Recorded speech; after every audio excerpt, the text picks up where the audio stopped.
Yeah, it was. There were enough people there to tell. Welcome to the 44th Annual ODU Literary Literary Festival. Our theme this year, Afterwards, highlights work that addresses the storms of the past and present, and the changes wrought upon us as we turn to face the future. I'm Ken Moscom, co-director of the festival, along with my colleague, Catherine Jackson, and we'd like to thank you all for being here in person as well as virtually for today's event featuring playwright and director Haruki Murakami. This event will include a reading from Kareem's play, A Distinct Society, performed by actors from the ODU Theater program, Aliki Simones and Joseph Castro. It is now my honor to introduce the host of our event, Hanna. Chris is a professor and director of theater at Old Dominion University, as well as artistic director emeritus of the Virginia Stage Company.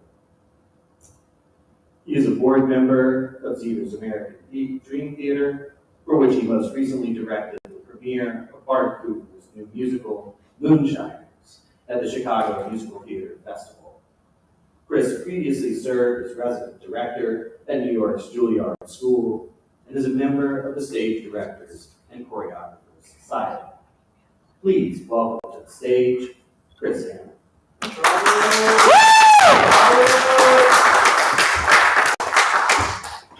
Thank you. I'm here to talk a little bit about Haruki Murakami, who is a good friend, but is also an important artistic figure in this country. He is a Canadian-born director, playwright, and screenwriter of Egyptian descent. His other plays, which include Dorothy and Diana, American Fast, A Distinct Society, The Triumphant, Paradolia, The In-Between, and an adaptation of the acclaimed Egyptian novel, The Jacobean Building, have been developed for the Atlantic Theater Company, Railroad Silicon Valley, New York Light, New York Stage and Film, Target Margin, and Blue.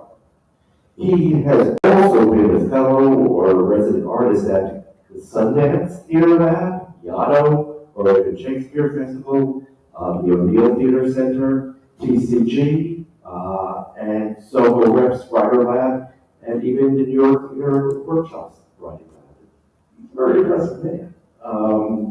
And he has developed and directed plays at theaters around the country, including MCC, the Atlantic, the New Group, the Ensemble Theater Company, and New Dramatists.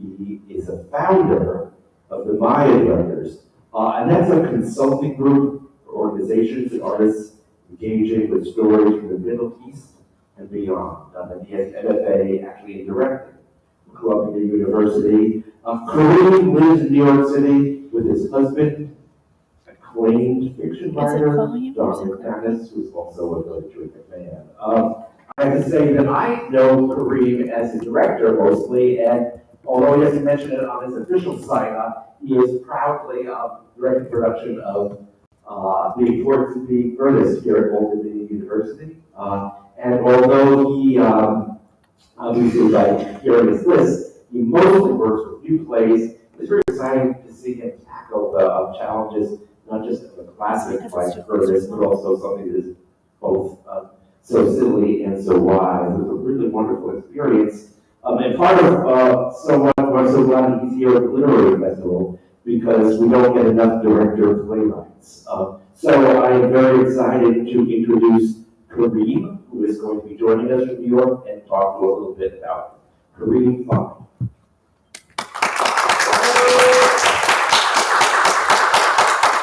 Speakers, everyone. Hello, welcome. Kareem, can we just jump right in here with, if you don't mind, the question that I started us off on, which is, as I say, I know you as director, your playwright gigs have taken off so much since I've known you, and I'm really curious, what's that progression and how did you inform each other? Yeah, as you said, my training as a director, I've always thought of myself as a writer. I've always been a writer.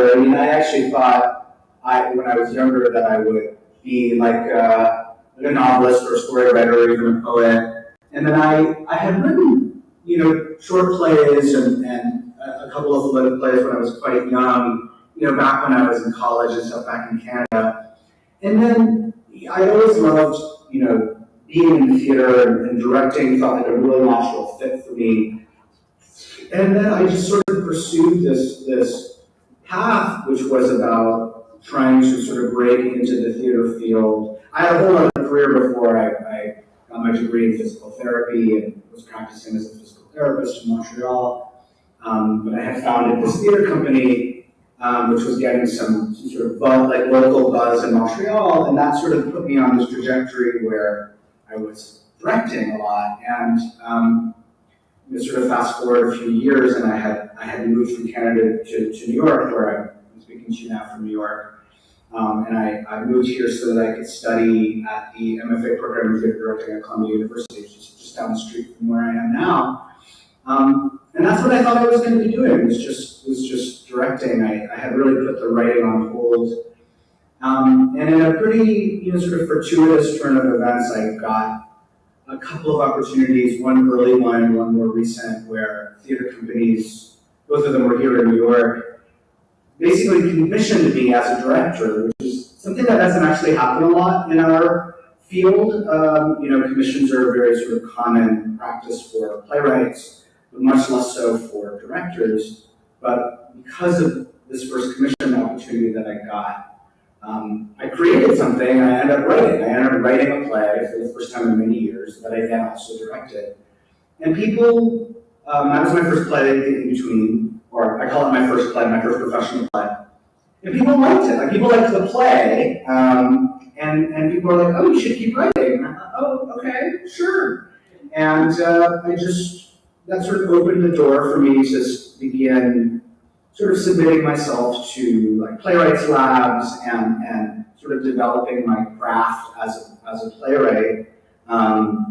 Of course, stemming from a lot of the training that I'd gotten as a director, knowing how to work with actors and understanding what dramaturgy means. And I think because I had a really good grounding in, what does a play look like, and I had worked on so many new plays with living writers, I think my directing work has really informed my playwriting, because I sort of see the play on stage as I'm writing it, which is not necessarily a skill that every writer has. And certainly now that I'm writing more as a director, I'm much more attuned to, what the intense amount of work a writer can put into crafting just one line of a play. And sometimes directors, as you know, Chris, you've been there, sometimes directors come into a work on a new play and say, "Oh, that line doesn't work, that scene doesn't work, just cut it."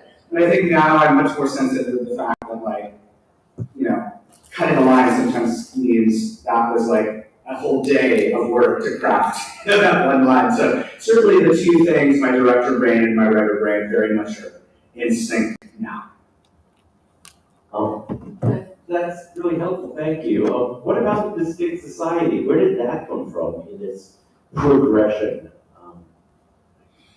The Stick Society came, I guess the sort of seed for it was planted in probably somewhere in very late 2018 or early 2019. At this point I had written four plays, and the play previous to Stick Society, which was this adaptation I had done of a very famous novel called The Yakubian Building, had really sort of, gotten me some first sort of like larger opportunities as a writer. But that plays a very, very big play. It's like a 2-hour and 45-minute epic with, dozens of characters and a 13-person cast. And I came across this. So of course then, here we are in the Trump administration, and it was at that point still a green card holder. I'm not, as I am now, a U.S. citizen. And just all of the, inflammatory rhetoric, all of the endless inflammatory rhetoric of the Trump administration obviously was something that affected everyone. And most most importantly, when the Muslim ban came into effect, that hit me pretty hard because it was just such a clearly sort of racist, xenophobic practice, and it's something that I just sort of sat with the complicated feelings of being, I come from a Muslim background, my parents are from the Middle East, and being, this Middle Eastern Muslim person living in the U.S., with this administration saying to so many of people just like me, members of my family, like, we don't want you here, you're allowed here. And then what's worse is, some of these people, like as described in this society, also being stuck in the U.S. For instance, students from some of these banned countries who were in the country legally on student visas and whatnot, who could not leave the country, otherwise they wouldn't be able to come back, so they were stranded from their families. And what ended up happening is I read this story in The Guardian about this place, this real place called the Hassle-Free Library and Opera House, which is, as we'll hear about when we do the reading of the play, a building that sits right over the border of the U.S. and Canada, so basically in southern Quebec and northern Vermont, right where that border crossing is. This building kind of sits right over the border. So the building is sort of split in two by the international border. And the reason this building was in news back in 2018 is that after the Muslim ban came into effect, certain families have realized, and individuals have realized that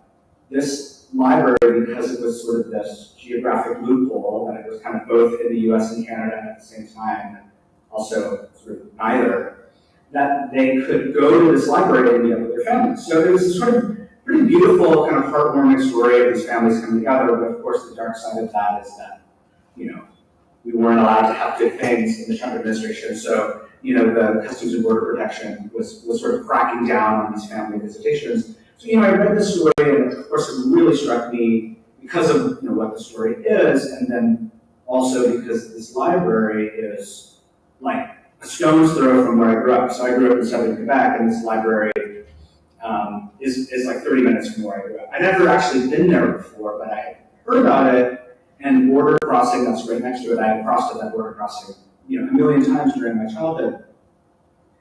And I was like, oh, okay, wow, this hits too close to home on so many levels. It's like, my hometown, essentially, stories of Muslim people. I'm going to write a play about this. That's kind of what started it. And I just sat with that for a while, and I loved how theatrical the setting was, and the entire play is set in this one reading room of the library, and it features these 5 characters. And it just, was a story that felt so right for me to tell on so many levels, and I began writing the play in 2019. And then it went through quite a development path, yes, which is continuing. 9 different theaters and companies have. Yeah, this is really and this is a pretty, like, if there are any, playwrights out there listening right now, they're in the audience or virtually, or directors, or just people who are sort of interested in, like, the journey of new plays in the American theater. I think that as a society ends up being a kind of interesting example of just like how it goes. So, I had written the drafts of this play while I was doing the fellowship for the Shakespeare Festival. Actually, I came from that way with sort of a pretty early draft of the play. So, kind of zoom out for a second and talk about how plays get produced in America. This a lot too century about this, but there are really many people out there, and just there's lots of people who are creating work. Some people create it to themselves, and don't necessarily want to have their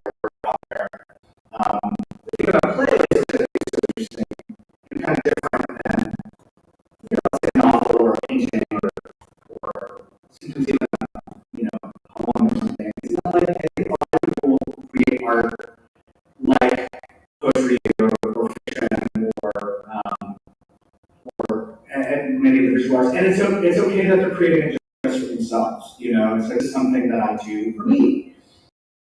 You know, playwriting and theater making is by nature a public thing, you know, like a play is not a document, right? And I think very few people write plays just like, say, I've written a play. They want to have those plays read aloud. They want to have those plays performed.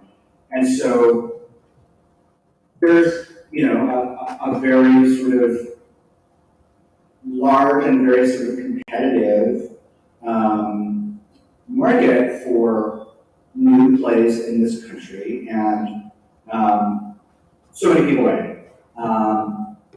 And you know, I was still relatively new to this sort of, dare I say, game or hustle of like, how do you write a play, get it noticed, and get it on a trajectory where, you know, you hope that it has the chance of getting produced, right?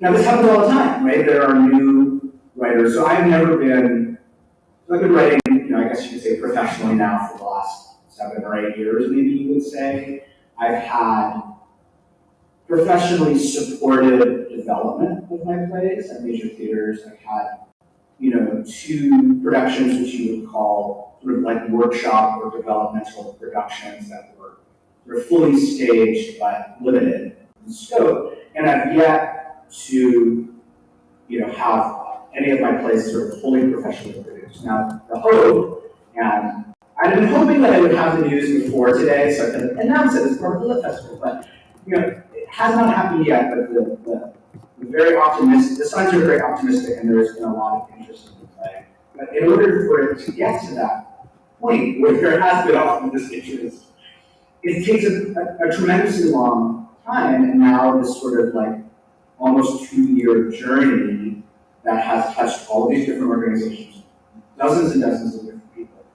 And I think it's a kind of an interesting story, and hopefully in telling it to people who are listening, it might sort of help them find their path. But, you know, I have found that writers are really their own best advocates for their playwrights, are their own best advocates for their work, right? And so when I had the first drafts of this play and I was excited about it, I was like, okay, I think this is a viable play. I think people will be excited about this. I began first by bringing it to, this is very bittersweet, but the first place I brought it to was the Lark Play Development Center in New York, which is, you know, a very established new play development home that very, very sadly yesterday, everybody in New York, and I mean really the whole American theater is sort of still in mourning for it, but it was announced this year that the Lark is shutting down after 27 years, which is a huge blow, but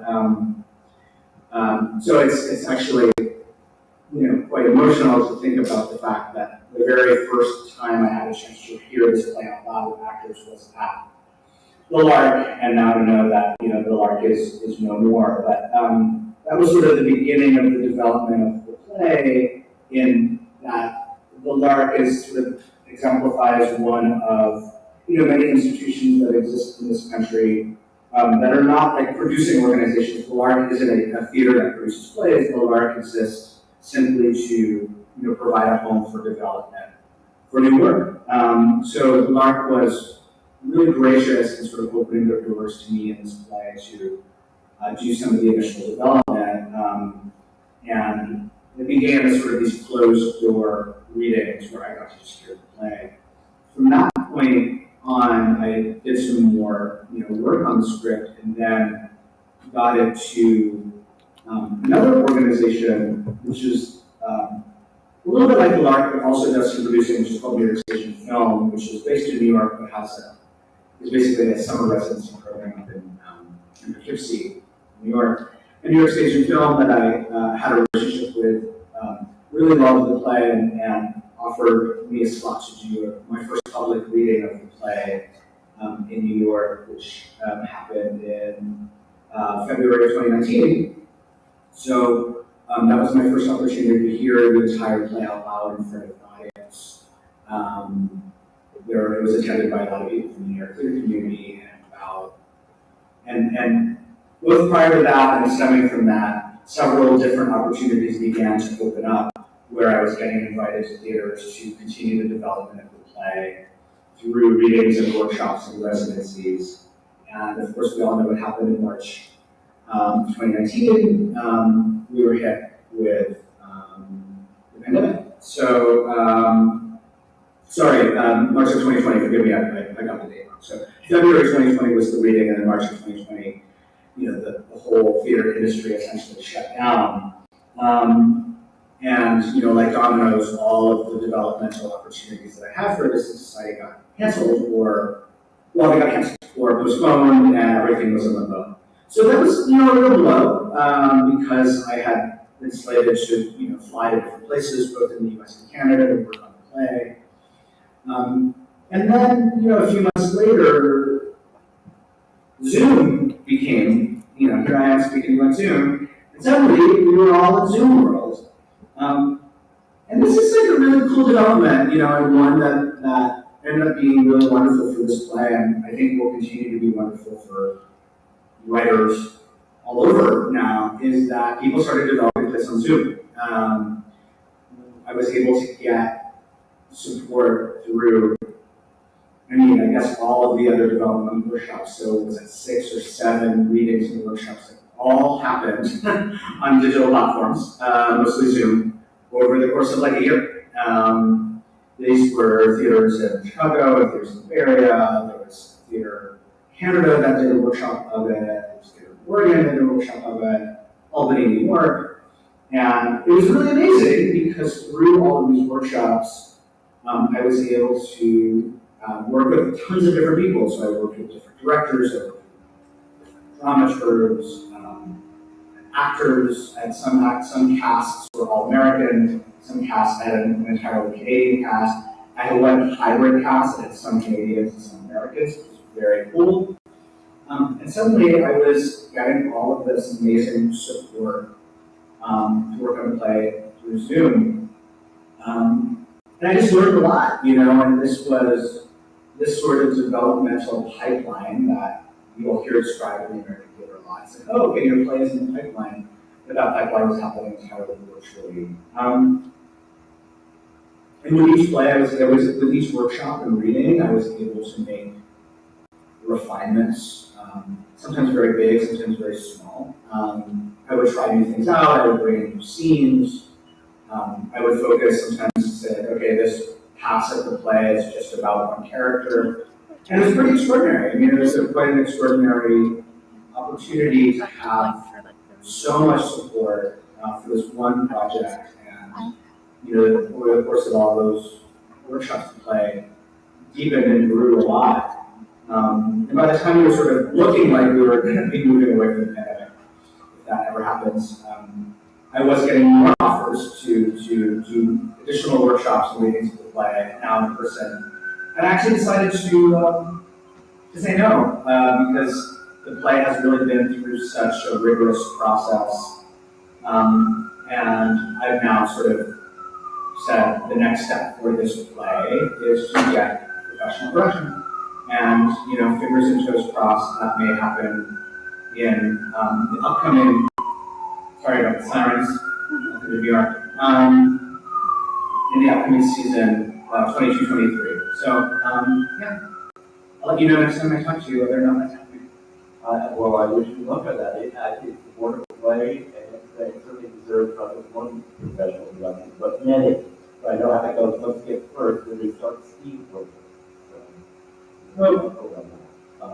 Well, you ready to listen to some of the play? I love this scene that you have for us, and I have a couple of our students and ODU program to read one section, the second act, and shall we just pick it up? I think the nice thing, the scene is self-explanatory. It takes place, of course, in the library, and the group of people who have never known each other before, but because of this unusual circumstance, turns out to be. Take it away. All right.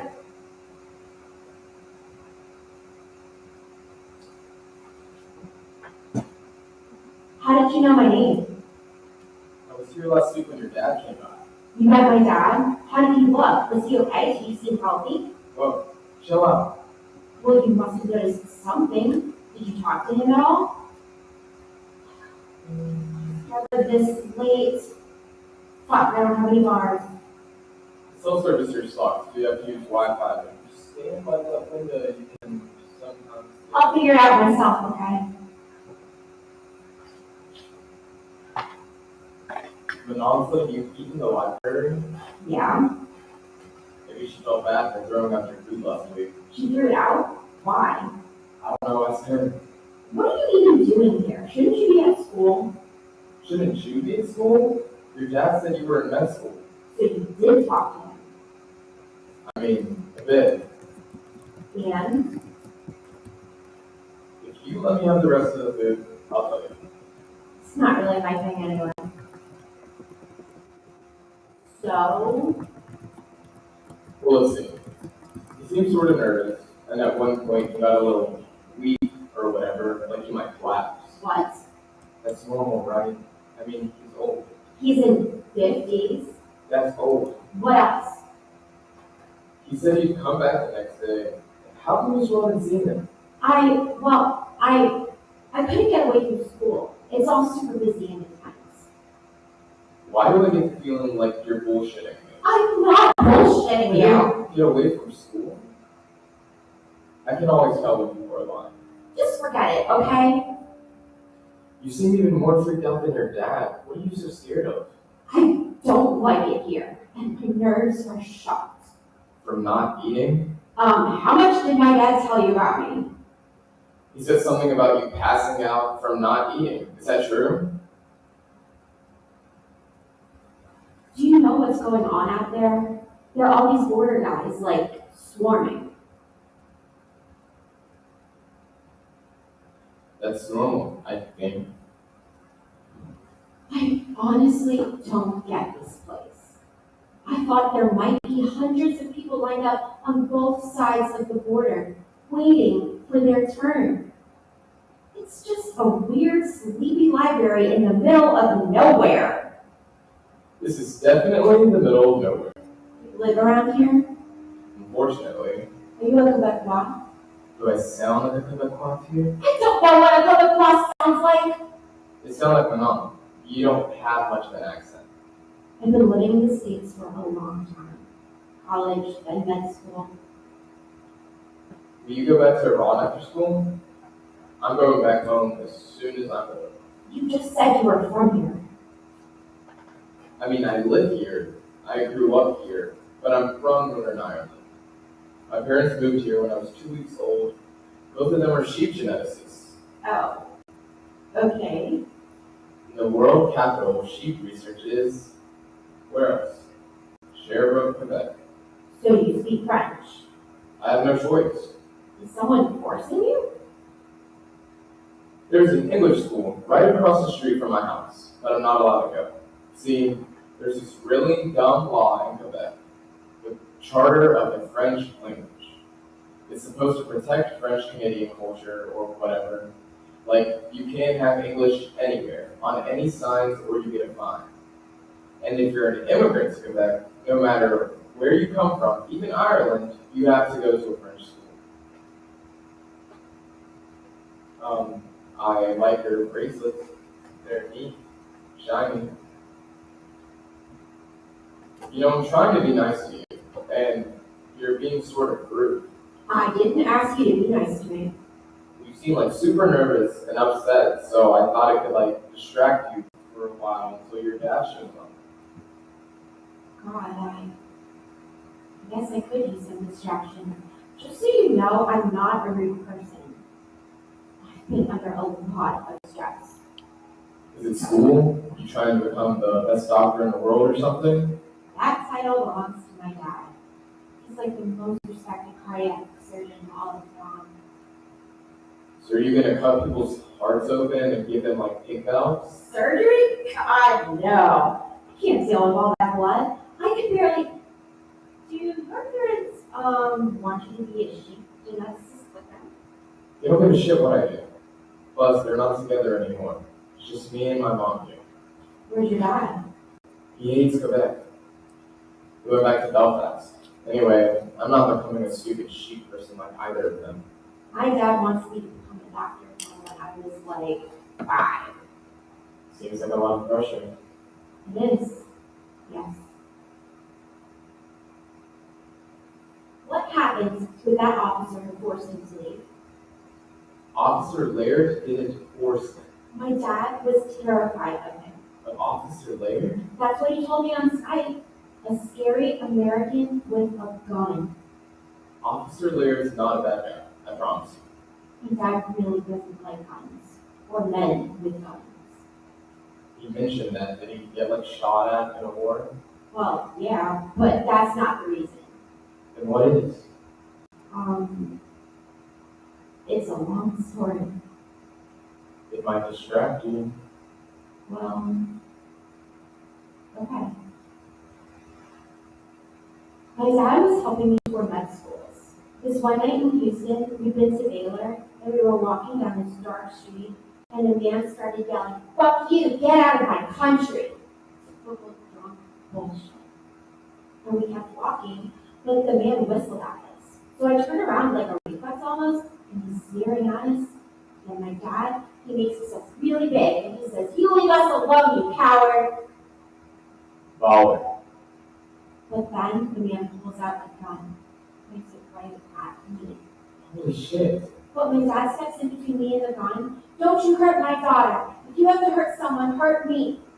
Then all of a sudden, he's falling to the ground, grabbing his arm. Wait, you got shot? No, he was having a heart attack. For a second, I thought he was faking it, like to scare the man off, which would have worked since he freaked and ran away. Ever since, my dad's had a shaky heart. You know what he said to me after? "I was so afraid I was going to lose you that I thought my heart would break." Sounds like a sort of day. No, he changed his diet, exercises all the time. He's okay now, except if we're watching a movie where someone pulls out a gun, he'll start trembling and walk out. And he never used to be afraid of anything. He's been saving lives for decades. Compared to me, we rarely deal with med school. I'll be at the hospital and I'm so far in over my head that, and I'm convinced that patients can tell I'm a total phony, and my fear just paralyzes me. You should read some Green Lantern. There isn't just one Green Lantern. There are thousands, each protecting their sector from cosmic invaders or evil megalomaniacs who want to take over the universe. Sounds familiar. And the thing they share, the reason they become heroes, they have no fear. The ring chooses them. You have the ability to overcome great fear. Welcome to the Green Lantern Corps. There's this creeping chant when they charge their brains. In brightest day, in blackest night, no evil shall escape my sight. Let those who worship evil's might beware my power, Green Lantern's light. What, did you know this stuff? I used to read Justice League when I was younger. I can tell you were cool. Is Wonder Woman your favorite? Why? Because she's a woman? No, she's got those, bulletproof bracelets. They're called bracelets of submission. If you hate school so much, why don't you just drop out? If I could drop out, I would in a heartbeat. Everyone at my school is like racist against me. Racist? Well, I mean, I guess that's not languages?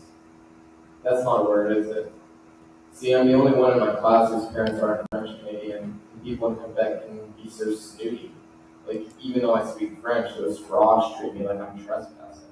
Frogs sounds a little languageist. You're what, 14? I'm almost 16. So a couple more years, you can put all those snooty frogs behind you. If I survive that long, every day when I'm walking to school, someone calls out, "Hey, Dickless." They call you that? Oh, well, yeah. First, they called me Dickland. That's how most of my teachers pronounce my name, Dickland. Then they started calling me Dick, which I also hated, but now it's Dickless. That's the name that stuck. How come? You can tell me. We're friends now. We are? Yeah, you distracted me. Thanks. Okay, so, do you know about the emotional spectrum? Are you autistic? What? No, I'm talking about Green Lantern. The spectrum of emotional energy that fuels the universe. The bad emotions on one end, red for rage, orange for avarice, yellow for fear. And on the other end, the good ones, green for will, blue for hope, indigo for compassion, What about Violet? love, which can be both good or bad. The spectrum. That's sort of beautiful. So I did this book report in front of my class about the rise of the Blue Lantern Corps, the Corps of Hope. And the first Blue Lantern is called St. Walker. But before he was St. Walker, he was just this guy, Brody, who lived on a planet with a dying sun, and everyone on the planet was freaking out and rioting and stuff because they were all going to die. But Brody's tribe had this prophecy that at the top of this one incredibly tall mountain lived a savior that only true believers could find. So Brody sets out with his family to find this Messiah, and their journey is so perilous. First, his father falls to his death, then his wife and daughter drown in a flood, and then his son, the most precious thing in the world to him, eats poison berries and dies. His whole family was gone. Oh, He kept saying, God is testing me. Then he reached the top of the mountain, and there was no Messiah, only a smooth piece of stone. He couldn't take it anymore. The last of his hope slipped away. He cursed God. Then, suddenly, there was a burst of lightning, and he saw his own reflection in the stone. he was the Messiah. But to save his people, he had to lose everything. That's when he became filled with the blue light of hope. He used that to reignite his planet's sun. St. Walker has this mantra, so it keeps him going through all his trials. I believe that all will be well. I started crying in front of my whole class. The story is so sad, but hopeful too, you know? I couldn't help myself. The clan, that's... They laughed at me.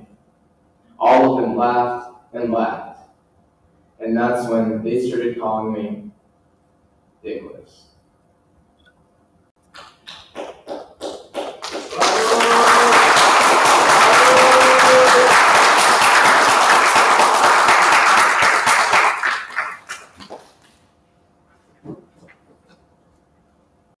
Thank you all so much for that fabulous performance. Thank you, Doreen, for being here.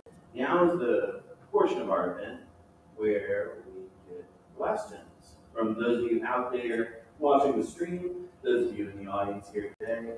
Gather those questions up to yourself and raise your hand, digitally or otherwise, and let us know.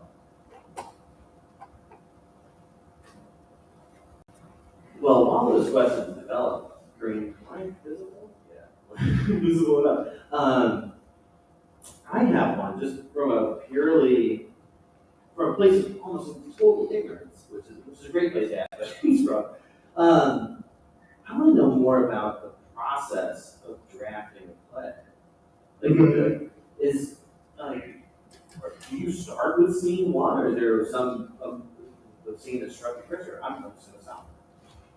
Yeah, I mean, I feel like every play sort of has its own process, but I think, like, for my process is that I usually have to spend weeks to, if not months, just sort of like implementing the idea of the play in my brain. So I think for this exciting, it's like this library, this room, this situation, and then sort of letting my subconscious brain sort of like start to create, and then anytime an idea would bubble up, as it does invariably, I would just like grab my phone and jot it down, and then, and sometimes it would be like a character. So I was like, oh, there's going to be a character who's a teenage boy who's obsessed with comic books. And I don't know why, but that's how it started, you know? Like, oh, okay, the daughter's gonna be, there's gonna be a daughter, she's gonna be in med school. So, you know, it was just sort of this process of gathering these ideas and characters and starting to sort of dream up situations. And then, you know, over enough months, you develop so many notes that you kind of have, in a way, almost like you already have an outline, you know? It's like idea after idea after idea. But for me to really, like, start, I generally have to know, like, what the first moment or the first, not necessarily the first scene, certainly like the first image or moment is. I need to know, like, how am I starting the story? And this doesn't always happen, but normally it does. I generally want to have a very strong idea of, like, what the end is. And again, that can be plot end, that can be character arc end, that can be just, like, emotional end. And once I have that idea of, like, what that last feeling or emotion or scene or moment looks like, then it's just like this interesting process of, like, okay, I have a beginning and I have an end.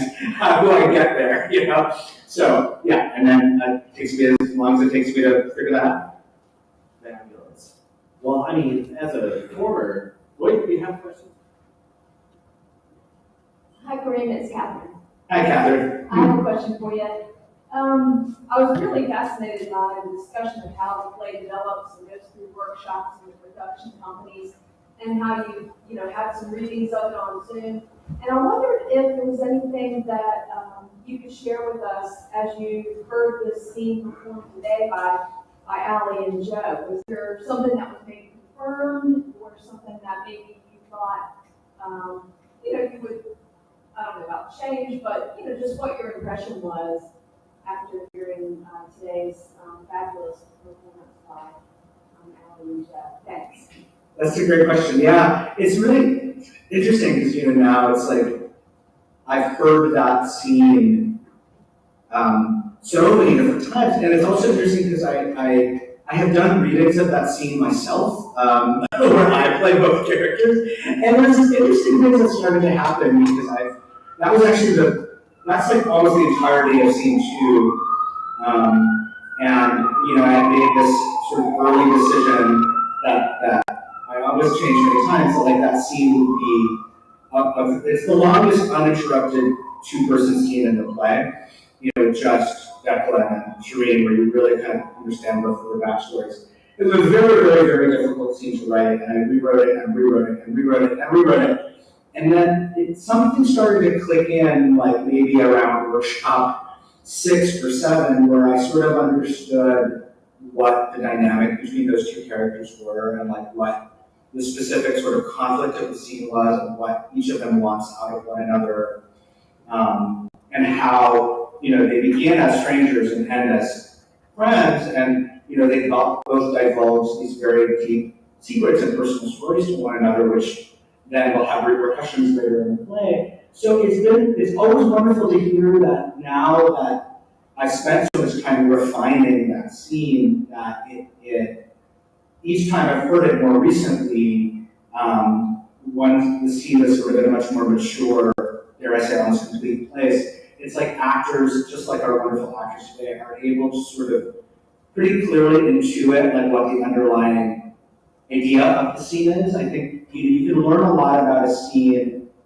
when, of course, you always want an actor to bring something very fresh and very new to a scene, but I think when a play is very strong and robust, there's a certain clarity of idea and theme and action that sort of transcends an actor interpretation, or sort of is married with an actor interpretation. So, you know, I think now I feel like the scene is in a really good place where, hearing it multiple times, I kind of go like, it still sounds like the scene I wrote. The characters are still going through this evolutionary journey together, and so I find that really exciting.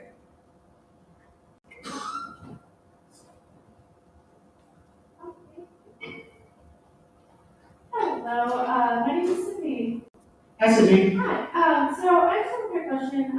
So I'm heavily considering going to grad school for playwriting, Cool. and so I'm kind of in a slump. How do you I don't know if you've ever gotten to like a spot where you just can't write, but how do you get out of it if that's like often in first grade?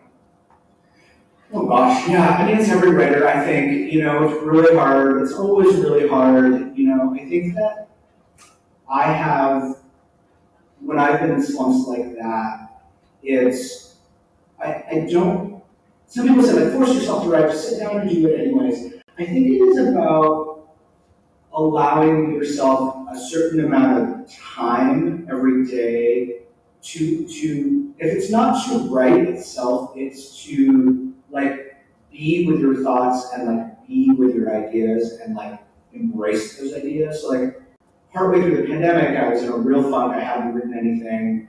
I had this idea for a new play. I found it just impossible to get started. But the idea was there and it was in me and it was still like kind of working away at this sort of subconscious part of my brain. And I didn't feel like I knew how to write it. And I was like, well, maybe don't force it, but just sit with those ideas and read a little bit about certain things in that idea that you're curious about. Like, I was writing a play about basketball, and I was like, let me watch basketball, let me watch some documentaries. And then over time, enough information started sort of coming in that kind of broke me open from my slump, and I was just like, let me just try something. And it was messy. Like I wrote this very messy first draft of the play, but at least I wrote something. So I think it's about giving you that permission to kind of go like, if it's not writing per se, it's sometimes just like thinking about writing or just thinking about your ideas, and trying to always get back in touch with like why these ideas are interesting to you. And sometimes it's in that exploration that something starts to unlock. So I hope that's helpful. Thank you for that. Hi there, my name is George, actually Ali's dad. Oh, hi, George. A new immigrant myself, and that's I really found the topic fascinating. And I thank you for the challenge that you took to write it. My question is about the playwriting as well. I've always been fascinated with the ending of Casablanca and how they didn't know that ending until the very end. Right. So I'm curious, I know you touched on it a minute ago, but I'm curious if your ending grew or developed through the course of the writing of your play, and if one particular character kind of caused another scenario to pop in your mind to come up with the ending that you had. This is such a great question, George, and like the answer is yes. I mean, it's interesting because this play and Mystic Society has, a pretty interesting ending. In a way, it almost has two endings. There's an ending to the sort of story of the five central characters in the library, and the image that the play ends on, or that part of the play ends on, is very much the sort of like early idea that I had that I described earlier, which was like, I think the play is going to look like that by the end. But this play also has an epilogue. There's a one-page epilogue that's actually performed by Declan, and it's a very different thing than the rest of the play. It's sort of outside of the timeline of the play. It's spoken almost like in a direct address to the audience, whereas the rest of the play is a very sort of naturalistic drama. And the idea of what that epilogue was changed a lot as I started to understand who that character of Declan was. And I toyed with the idea that maybe that epilogue is performed by a different character. I thought for a while it was Shireen. I knew the play needed a moment after the sort of ending of the plot for us to sort of reach for the higher meanings of the play, which in this particular story is really about how, particularly when we're young, as I was, we can be very sort of ignorant of and choose almost to sort of like ignore the larger political dimensions around us that do, for better or worse, have very, very serious implications on our lives. And for me, that was sort of the heart of the story, because like Declan, I grew up in Quebec during the height of the separatist movement, and that sort of political world around me very much informed like who I was then, the person that I became, and I wanted to sort of end the play with that character sort of coming to a sense of realization about his own sort of agency, his own sort of political, his own sort of like personal connection to his political beliefs.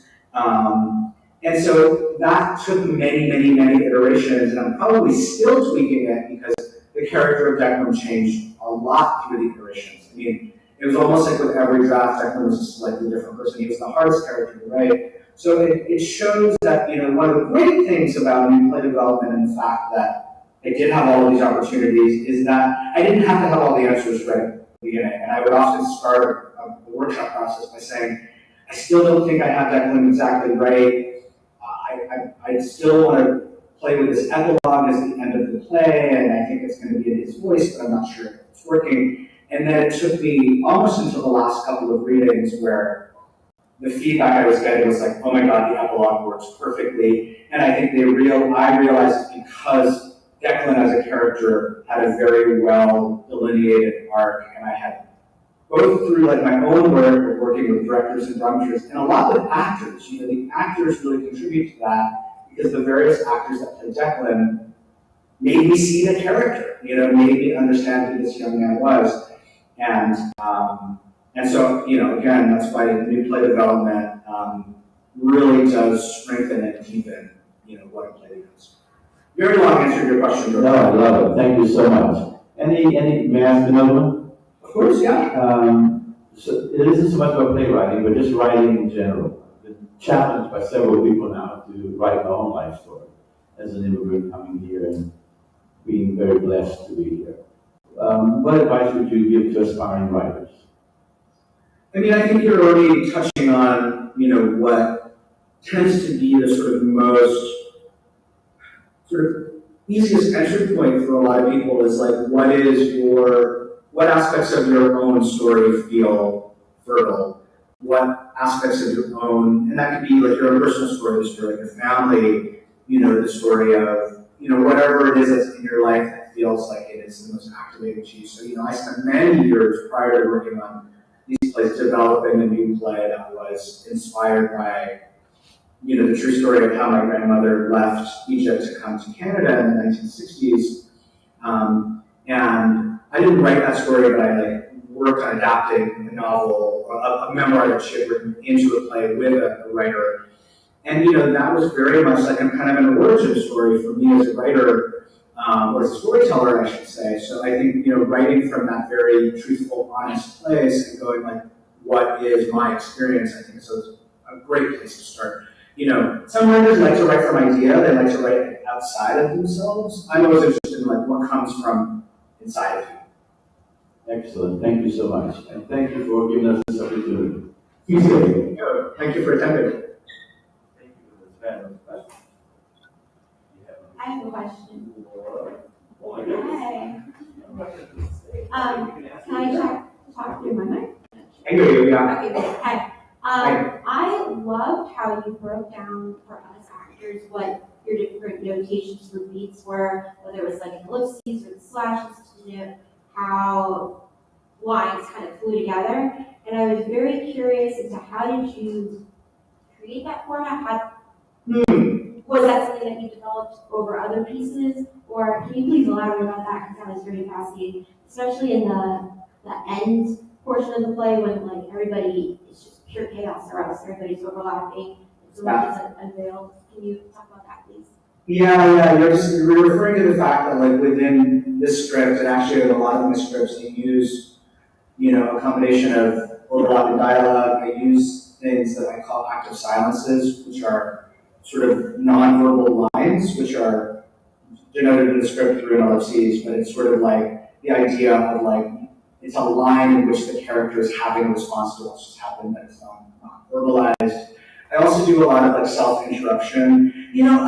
I'm really interested in all of my plays in like sort of capturing, and this sounds very writerly, it's probably the most writerly thing about me, but like I am really interested in like capturing speech patterns and the way different people talk. I think in some plays, like all the characters sound the same, or all the characters kind of sound like the writer, and I'm always more interested in like what a more naturalistic speech is and how it's different. I use lots of different, and people interrupt themselves, and people talk over each other, and sometimes people don't respond in certain moments. I try to like include all of that stuff in my scripts to also make it easier for the actor, because I think sometimes it's really hard for an actor to just like play, an action, or an intention that is like beautifully, perfectly phrased, because we often just don't talk like that in real life.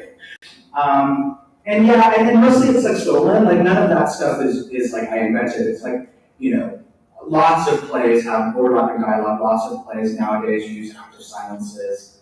And I just like I read a lot, and I have read a lot, and I've worked with a lot of writers, and I just sort of like stole and adapted the various techniques that I found most useful for me, and I sort of now apply that to most of my scripts. Yeah, it's a really interesting question. Thank you for asking that.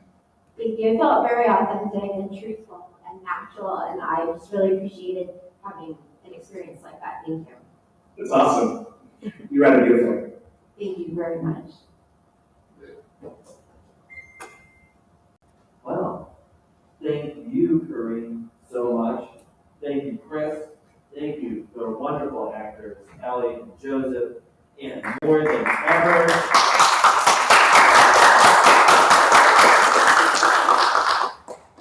And more than ever, thank you to Woody Robinson and the staff of the University Theater, who also served. Thank you all for being here in person and virtually. Please join us again at 7 p.m. for a reading by a memoirist, Meredith Allison. With full schedule of events, please see the ODU Literary Festival website. We'll see you then.